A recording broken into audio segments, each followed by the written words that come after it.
물론 여긴 국민 라디오.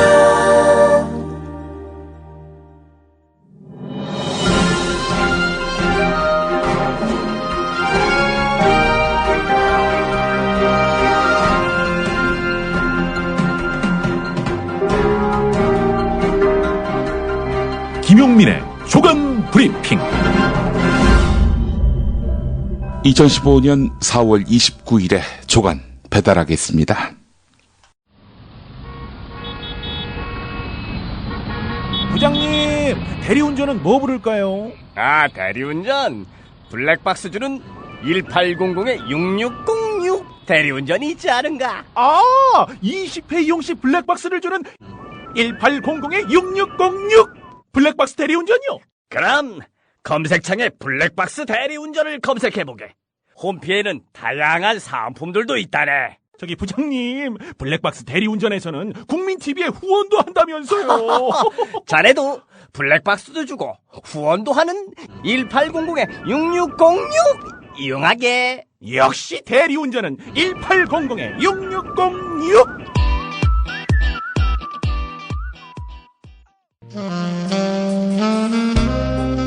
경아, 오랜만에 경아를 만나서 너무너무 좋군. 저도 좋아요, 선생님. 오늘따라 경아의 얼굴이 유난히 빛이 나는 걸. 마치 밤하늘의 샛별처럼 말이야, 경아. 선생님이야말로 건강한 청년처럼 변하셨어요. 뭐랄까, 그 이전의 무기력한 선생님이 아닌 야성을 다시 찾은 사나이? 처음엔 나도 새싹 땅콩차가 숙취에만 좋은 줄 알았어. 그런데 차를 곁에 두고 마신 지 얼마 후부터 내가 남자였다는 걸 깨닫게 됐지. 어쩐지 오늘따라 활력이 넘친다 했어요, 선생님. 어때, 경아? 뜨거워요. 인터넷 다음에서 전창걸을 검색하시고 전창걸닷컴으로 오세요. 전화 주문은 070-8635-1288 070-8635-1288입니다.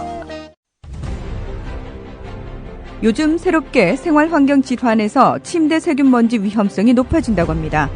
만성 폐질환, 천식은 8배 높아지고 폐암은 담배보다 무려 39배나 더 높아진다고 합니다. 나도 그래서 요즘 몸이 그런가? 선배님, 피톤치드 캡슐 톡톡 한번 써보세요. 베개, 이불, 침대 커버에 뿌리는데 무방부제, 무독성이라 안심도 되고 침대 세균 먼지 99.9% 제거도 하고 진먼지 진드기는 98% 기피 효과가 있더라고요. 궁금해서 왜 살충은 안 되나요? 하고 물어봤더니 화학 제품만 살충이 된다고 하더라고요. 그래서 믿음이 생기던데요. 피톤치드 캡슐 톡톡? 네, 선배님. 피톤치드 향이 살림욕하는 것 같아요. 피톤치드 캡슐 톡톡이라. 한번 써볼까? 검색창에 네이처 아이를 검색해보세요. 전국 약국에서도 판매 중입니다. 어제 박근혜 대통령이 청와대 홍보수석을 통해서 밝힌 대국민 메시지, 이와 관련한 신문들의 사설을 보겠습니다. 대통령에게 호의적인 신문이 없습니다. 그래도 조선일보가 두드러집니다. 제목부터 보겠습니다. 한마디로 양비론입니다. 박근혜 대통령도 문재인 대표도 언성 높이며 싸울 자격이 없다. 이런 내용입니다. 국민 입장에서는 박근혜 대통령이나 여야 모두가 머리를 조아려도 시원치 않을 판에 도리어 대형 정쟁을 만들어가고 있다는 인상을 가질 수밖에 없다. 박근혜 대통령과 문재인 대표가 정면 충돌하는 모습을 보인 것은 오늘 4군데서 실시하는 국회의원 재보선과 무관하지 않다. 1년짜리 국회의원 4명을 뽑는 선거 앞에서 한 사람은 측근들의 정치자금 의혹, 다른 한 사람은 의문투성이 특사로 국민의 따가운 눈총을 받고 있다는 사실을 완전히 망각한 듯 행동하고 있다. 박근혜 대통령과 문재인 대표는 지금 자신들을 둘러싼 의혹에 대해서는 솔직하게 해명하지 않은 채 죽기 살기식 다툼을 벌일 때인지 스스로에게 물어봐야 한다. 이런 내용입니다. 과연 박근혜와 문재인을 싸잡아서 비난할 사안인가요? 양비론을 펼칠 게 따로 있지요. 한 사람은 권력자고 한 사람은 야당 지도자라서가 아닙니다.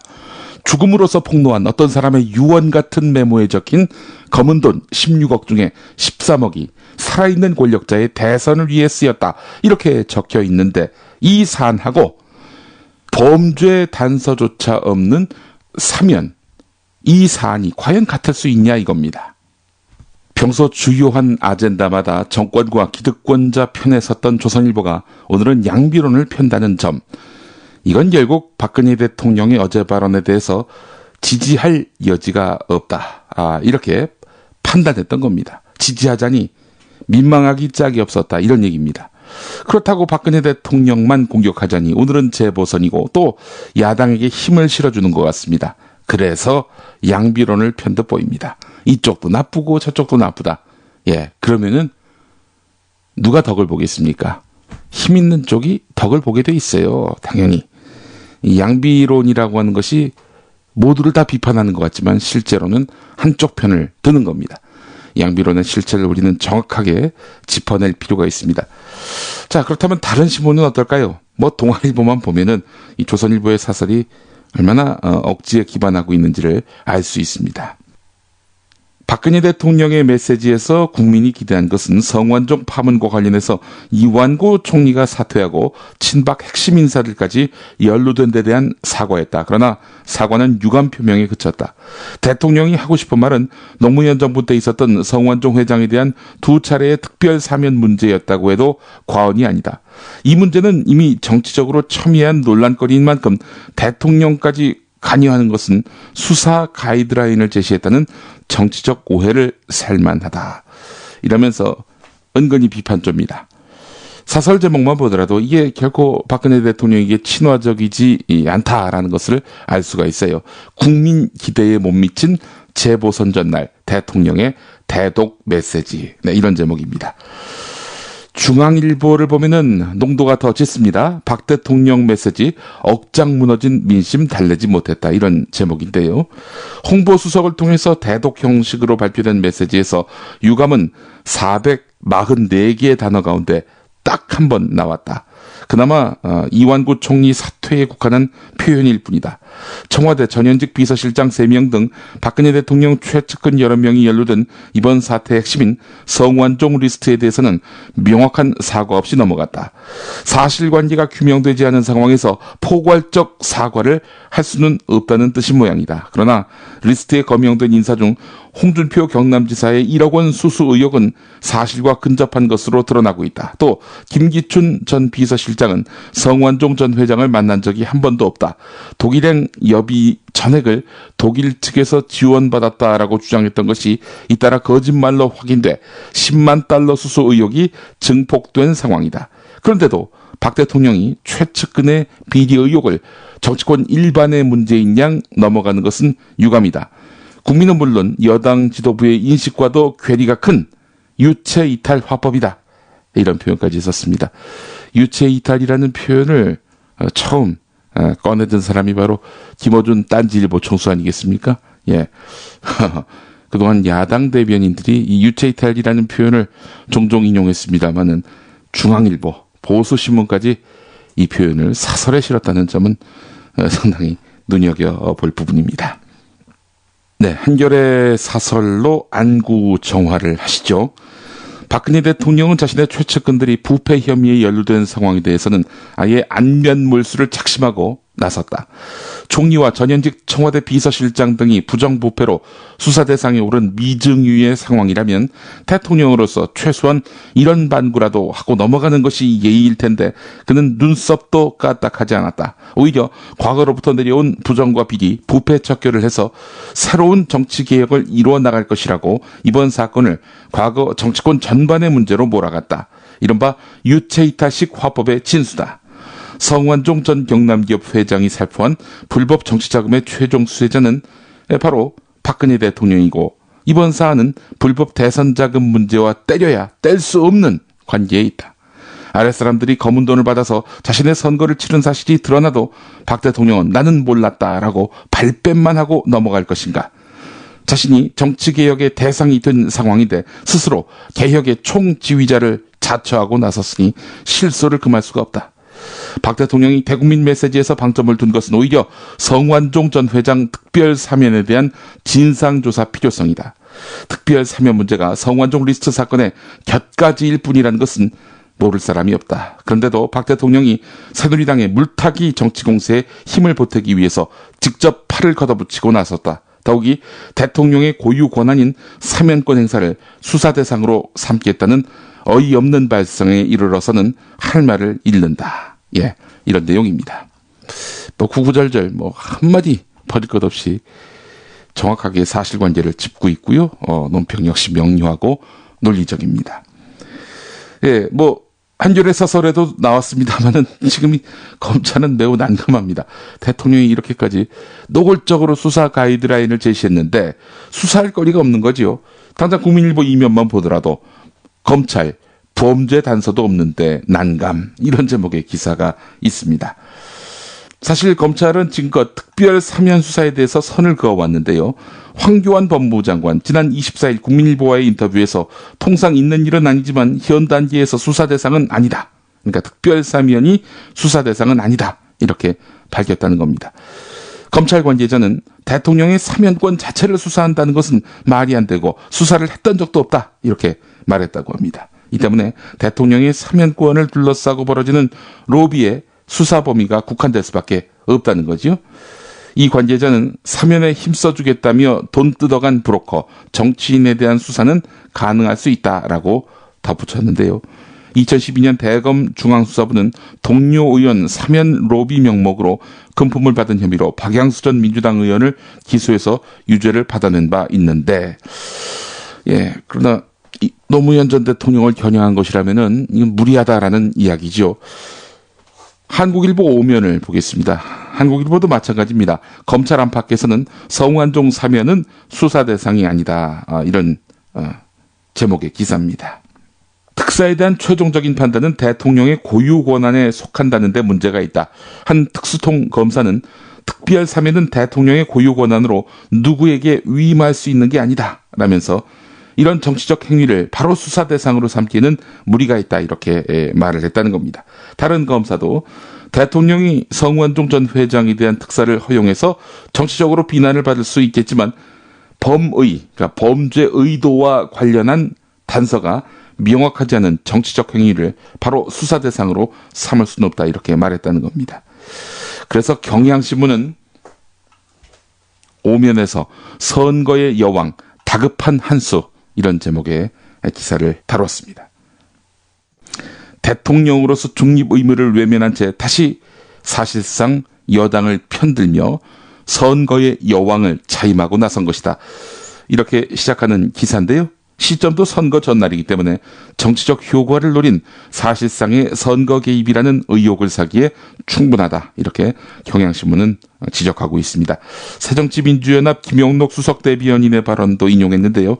재보선을 코앞에 두고 성완종 리스트와 관련 없는 특사 문제를 길게 언급한 것은 분명한 변칙 선거 개입이다. 이렇게 비판을 했는데 2004년 탄핵 정국에서 치러진 17대 총선에서도 121석을 얻는 등 잇따른 선거 승리를 견인하면서 박근혜 대통령에게는 선거의 여왕이라는 별명이 붙었는데 2006년 지방선거 당시 테러를 당한 다음 대전은요 라는 발언으로 대전시장 선거 판세를 뒤집은 것도 유명한 일화입니다. 근데 이 측근이 나중에 밝혔죠. 대전은요, 이 발언은 하지 않았다는 겁니다.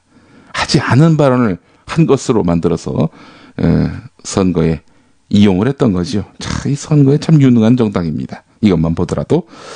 대통령이 된 후에도 선거를 겨냥한 발언과 행보는 이번이 처음이 아니다라고 경향신문이 짚고 있는데요.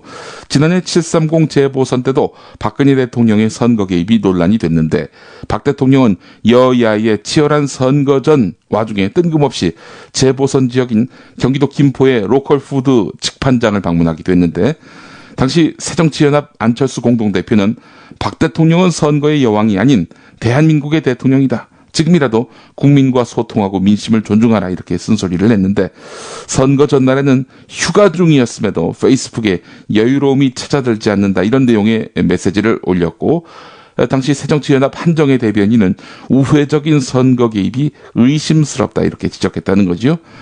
선거의 여왕에서 선거 개입의 여왕으로 평가가 바뀔 판이다 이런 지적도 경향신문은 제기하고 있습니다. 이와 관련해서 경향신문은 이처럼 박근혜 대통령이 선거 개입 논란을 달고 다니는 것은 대통령이란 자각이 부족하기 때문이란 지적이 제기된다라고까지 했습니다. 스스로를 중립적 입장에서 선거를 관리해야 할 대통령이 아니라 아직도 정당 대표 정도로 여기고 있는 것 아니냐라는 의미입니다. 그럼 뭐 정당 대표나 하시지 대통령까지 하셔서 이렇게 사달을 빚으시는지 모르겠습니다. 관련한 뉴스의 재구성 보내드립니다.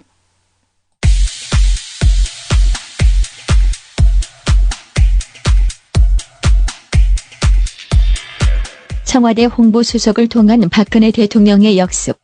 고 성완종 씨에 대한 연이은 사면은 국민도 납득하기 어렵고 법치의 훼손과 궁극적으로 나라 경제도 어지럽히면서 결국 오늘날 같이 있어서는 안 될 일들이 일어나는 계기를 만들어주게 되었습니다.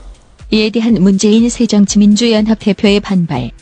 대통령 자신이 몸통이고 또 자신이 수혜자인 분명하게 사과해야 마땅하고 대통령이 이 사면을 말하면서 이 사건의 본질을 가리고 선거의 중립도 위반했고 또 이렇게 물타기로 이렇게 사건의 본질을 가리고 나서는 것은 대통령으로서 할 일이 아니라고 생각합니다. 김영록 새정치민주연합 대변인의 부연. 대통령은 과거부터 내려온 부패 척결을 말씀하면서 성완종 리스트에 오른 측근 8인의 비리에 대해서는 철저히 수사라는 한마디 언급도 없었습니다.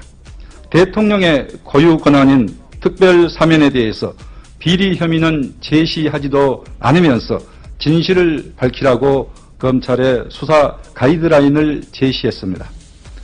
4.29 재보궐선거를 코앞에 두고 성완종 리스트와 관련 없는 특사 문제를 길게 언급한 것은 분명한 변칙 선거 개입입니다. 박근혜 대통령, 이 사건 초기부터 자신의 대선 자금 문제보다는 노무현 대통령이 행한 특별 사면에 초점을 맞췄는데, 그리고 이번 수사 과정에서 최근에 이제 새로운 의혹이 제기가 되었는데, 이 문제는 정치개혁 차원에서 반드시 바로잡고 넘어가야 할 일입니다.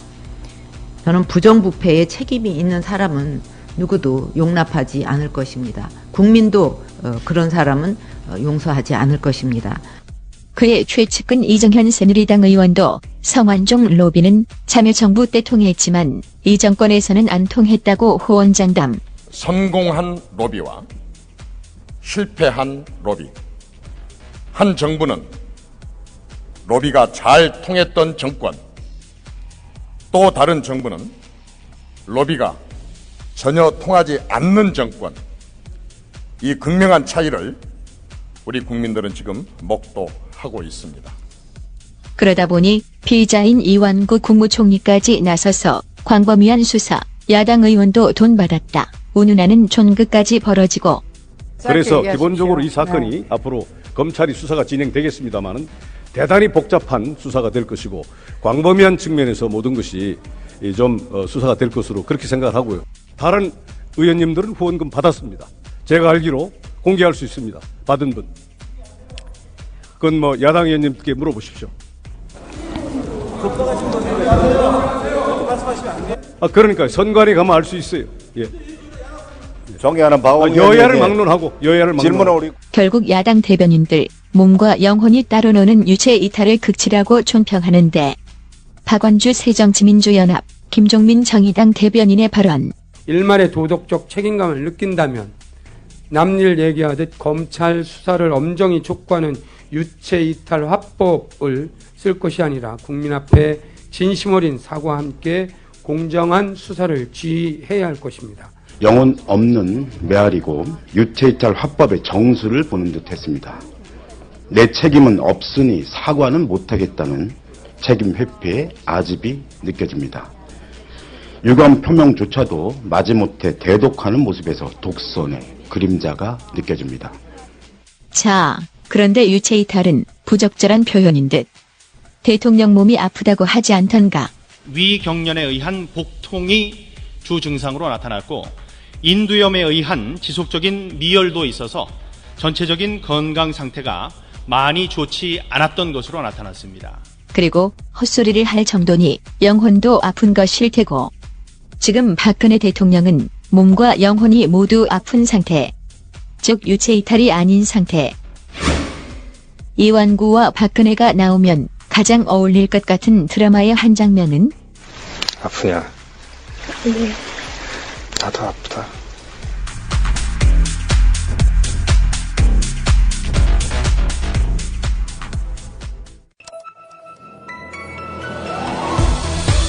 김용민의 조간 브리핑은 뉴스 전달만 하는 게 아닙니다. 뉴스를 만든 사람들의 의도와 노림수까지 꼼꼼히 분석합니다. 국민을 속이는 일입니다.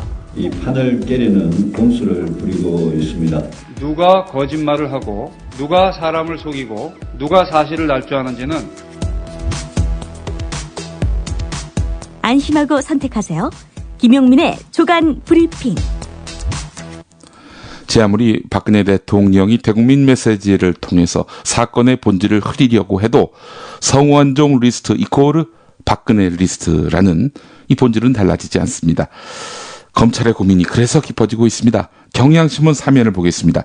성완종 전 회장이 메모지에 남긴 여권 핵심 인사 8명의 면면이 박근혜 대통령과 워낙 가까운 데다 그들이 박근혜 정권 출범에 핵심적인 역할을 했기 때문에 검찰이 한숨을 쉬고 있다는 겁니다.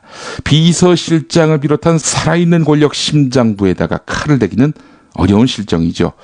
대통령은 특사 쪽으로 방향을 틀었지만은 검찰 외면도 못하고 난감한 상태다. 오늘 이 기사가 실렸습니다. 자, 홍준표 수사는 아주 속도를 내고 있습니다. 서울신문 6면을 보면은 검찰 특별수사팀이 리스트 등장인물 8명 가운데 이완구 전 총리와 홍준표 경남도지사 의혹을 가장 먼저 정조준했는데 이 가운데 홍준표 지사의 경우는 상당한 단서를 잡아냈다는 겁니다. 윤승모 전 경남기업 부사장, 이 사람이 홍준표 지사에게 현금 1억 원을 전달하기에 앞서서 자금 조성 단계부터 개입한 정황을 검찰이 포착한 것으로 알려졌습니다. 수사팀은 성완종 전 회장 측근을 불러서 조사하는 과정에서 이러한 내용을 진술했고 검사와 수사관을 윤승모 전 부사장이 입원한 병원으로 보내서 방문 조사한 것으로 전해졌습니다. 대표 경선 당시에 홍준표 지사의 공보 특보를 지낸 동아일보 기자 출신의 윤승모 씨, 성완종 회장의 경남기업에서 부사장을 지냈지요. 성완종 회장에게서 받은 1억 원을 홍준표 지사에게 건넨 것, 이것이 혐의의 핵심입니다. 이 돈 건넨 것이 사실이라면은 홍준표 지사는 불법 자금을 수수한 셈이 되는 것이고요. 지금이야 그런 일 없다 이렇게 나오고 있지만은 더 이상 그 직을 유지하기 쉽지 않겠네요. 예. 세계일보 6면으로 가보겠습니다. 기초공사 끝낸 검찰 이완구와 홍준표 이르면 주말에 소환한다 이런 내용입니다. 상당히 진보된 기사군요. 예.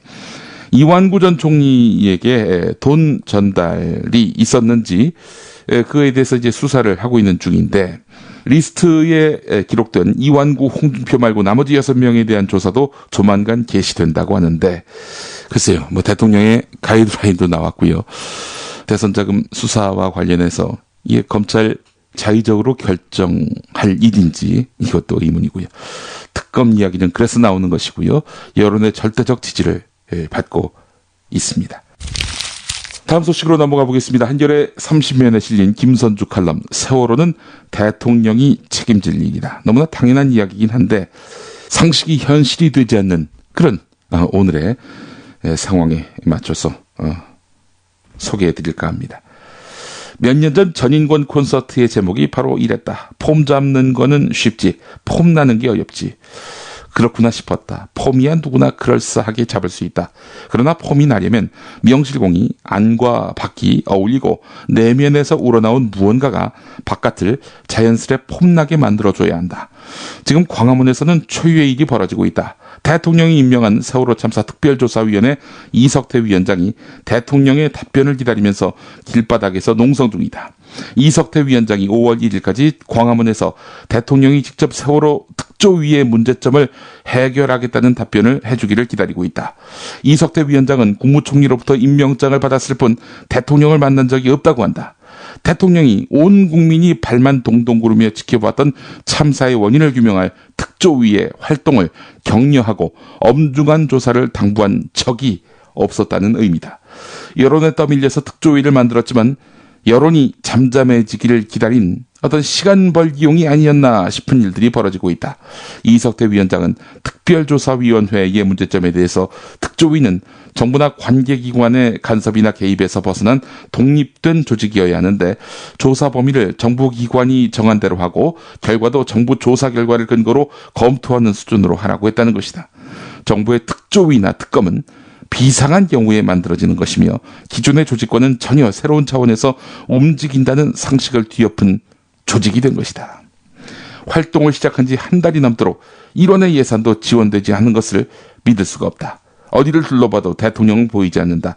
느닷없이 날아간 남미의 어디선가 과로해서 인두염을 얻어 청와대에서 와병 중이라는 소식만 들린다. 요즘 같아서는 대한민국의 대통령이 없어도 국무총리가 없어도 그냥 돌아가는 거 아닌가라는 생각이 든다. 이렇게 시작하는 칼럼입니다. 일독을 권합니다. 서울신문 이면으로 가보겠습니다. 미국과 일본이 자위대의 작전 범위를 전 세계로 확대하는 데 합의하는 등 아베 신조 일본 총리의 방미를 계기로 해서 양국이 새로운 밀월 관계를 선언했습니다. 하지만 이를 둘러싼 우리의 외교 목표가 분명하게 제시되지 않고 있다는 지적이 나오고 있습니다. 부상하는 중국을 견제하기 위해서 한미일 삼각동맹도 필요하지만 다른 한편으로는 중국과의 관계를 고려한 등거리 외교, 그러니까 어느 한편에 완전히 기대는 편드는 그런 외교가 아니라 이쪽도 적당히 저쪽도 적당히 가까운 이런 그 등거리 외교의 모습을 충분하게 보여주지 못하고 있기 때문이다. 따라서 한국 정부가 외교 역량을 발휘하지 못할 경우 미국과 일본, 중국, 러시아의 대결 구도라는 소용돌이에 휘말릴 수도 있다는 분석이 나온다. 언제까지 지켜봐야 하나 답답한 한국 외교. 이런 제목의 기사입니다. 박근혜 대통령이 다른 건 다 못해도 외교만은 잘한다. 이게 정평 아니었습니까? 근데 그 잘한다는 외교의 실체가 이런 거였습니다. 오늘 한국일보 3면에 관련한 기사가 있습니다. 만일 한일 독도 충돌이 빚어진다면 어떤 일이 벌어질까? 시뮬레이션을 한 것입니다. 일본은 국제법적으로 인정되는 우리의 실효적 지배를 무력화하기 위해서 독도 인근 해역을 지속적으로 침범하고 있는 실정이다. 따라서 독도에서 영유권 분쟁이 발생할 경우 미국은 이러지도 저러지도 못하는 처지가 된다. 더구나 미일 양국은 이번 방위 지침 개정을 통해서 전시뿐만 아니라 평시에 어떤 상황에서도 서로 긴밀하게 협조하기 위해 상설 협의체를 가동하기로 합의했다. 독도 분쟁도 당연히 미국, 일본 간의 협의 대상에 포함된다. 미국을 비롯한 국제사회의 지지를 통해서 독도 영유권을 지키고 일본의 도발을 차단하려는 우리 정부의 구상이 차질을 빚을 수밖에 없다는 겁니다. 이런 의미에서 보면은 우리가 더욱 등거리 외교를 취할 필요가 있지 않겠는가 생각이 됩니다. 등거리 외교하면은 노무현 정부 때에 동북아 균형자론과 맞닿아 있죠. 한마디로 이겁니다. 미국, 당신들 일본 이익을 대변해? 그럼 우리는 중국하고 친해질 거야. 이런 식으로 이제 미국에게 언제든 당신들과 동맹관계 정리할 수 있다. 이런 식의 긴장감을 줘야 한다는 겁니다. 꼭 동맹관계를 모두 해체해야 한다. 이런 얘기는 아니고요. 어제도 이 시간에 소개를 해드렸습니다마는 자위대가 한반도에 파병하는 상황이 왔을 때 우리 정부의 동의를 구하지 않아도 되는 이런 식의 미일 방위 협력 지침, 과연 우리 정부는 승인하고 동조하고 있는 것인지 되묻지 않을 수 없고, 이런 지침이 나올 때까지 우리 외교 역량은 과연 얼마만큼 흔적을 남겼는지 의문을 갖지 않을 수가 없는 겁니다. 조선일보 이면으로 가보겠습니다. SK텔레콤이 작년에 신입사원 채용에서 지원자의 이름과 성별 외에 출신 대학 등 다른 요소를 모두 가리고 진행해봤더니 서울대, 연세대, 고려대 등 이른바 스카이대 출신 합격자가 줄어든 반면에 지방대 출신이 크게 늘어난 것으로 나타났다는 겁니다. SK텔레콤이 지난해 신입사원 채용 서류 전형과 면접 때 지원자의 이름, 성별, 전공, 대학 졸업 여부와 자기소개서만으로 평가하고 나머지 사진과 가족관계, 집주소, 출신 대학 등 능력과 관련 없는 항목을 지원서에서 완전히 제외하는 블라인드 방식으로 진행해서 100명의 신입사원을 채용해 보았더니 스카이 출신 합격자가 30% 미만이고 수도권과 지방대 출신이 50%에 육박했다. 이렇게 밝혔다는 겁니다. 한겨레 12면입니다. 인간다운 삶을 요구하는 인권활동가들은 정작 자신의 삶에 대해서 어떻게 평가할까? 예, 인권활동가의 생활 실태를 인권재단 사람이 조사를 해봤는데 인권단체에서 활동할 때 근로계약서를 작성하느냐? 아니요가 81.6%, 4대 보험에 가입하느냐? 이거는 예가 더 많습니다만은 57.9%, 여전히 39.5%는 아니요라고 답을 했습니다. 상임활동가의 월 기본급이 얼마냐 했는데 가장 많은 43.1%가요. 100만 원에서 117만 원. 뭐 거의 최저임금 수준입니다. 원하는 지원 무엇이냐라고 했을 때 주거비 지원, 안식년 등 유급휴직, 정기검진 등 의료보조, 이거는 후순위고요. 2위가 42.1% 생활비를 보존해달라 이겁니다. 이거 인권단체 활동가들이 인권의 사각지대에 놓였다 이렇게 봐도 무리는 아니겠군요. 예. 오늘 비 소식이 있습니다. 전국 대부분 지방에 비가 내릴 예정인데요. 비가 내리는 동안 남부지방을 중심으로 돌풍이 불고 벼락이 치기도 하겠습니다. 비는 오후에 중부지방을 시작으로 밤에 그치겠는데요. 선거일 당일에 이렇게 악천후군요.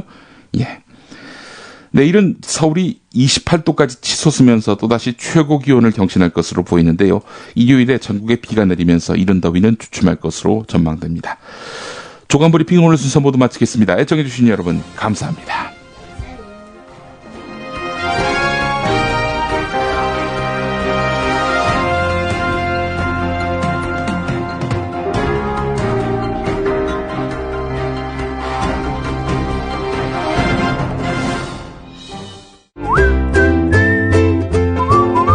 국민라디오 팟캐스트 응원하는 가장 쉬운 방법 아시나요?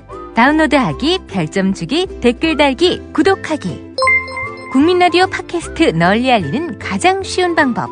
다운로드하기, 별점 주기, 댓글 달기, 구독하기. 기억하세요. 다운로드하기, 별점 주기, 댓글 달기, 구독하기.